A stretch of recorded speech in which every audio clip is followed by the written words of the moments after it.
Hai gati ku sanam ki johar. Ating do oi kata video nyute noa na uddesho do noa gi je. Oka do asam ponot re oi. Kada do olchiki diploma na binit ha seter kana ona bisai te se juta. Anu are sanam kon marang re do sarhawi calaku kana. Asam Santali Samhet Gauta se Asam Santali Saito Porisod apuren noa ponot ren asam ponot ren parset setret kongke saute saw kemiaku ar oi saute honot ren sanam parset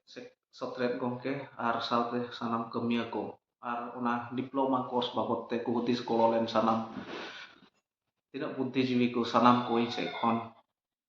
sarhau ente apia kurumutu likate oi nito kata hak diploma course na bebostal na ona hak nito mucu dok se calak kana se purau na hak te binit dia na mucu se final binit hak dia na ona mah daraikan 28/1/2024 ente minta rubi bari le kona ehobok kana artosa arak dohena ha aktris 2024 ente asam ria kabinet re pasakan kate olchiki lipi te hak macet lagak kana ona iya te oi ente diploma na bebosta hui kana ona te sanam tidak bini dia ku no ape te aima chandu kon pe kosto kana no kelas na pe ani to mucut din seterina ar ona iya te ape ko te hone hor tahen kana jate moj te no binit pe ol tabun ar moj nombor se persen pe hamet tabun ona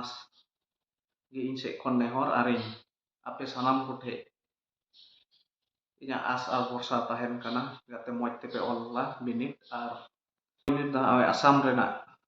aima gotan jila re hak huyuk kana ar ona do hak tidak tis exam center ona do hak bain badai kana se tidak binit center ona do hak bain bujau cebaw kata en roh jothesto hinaa ar ona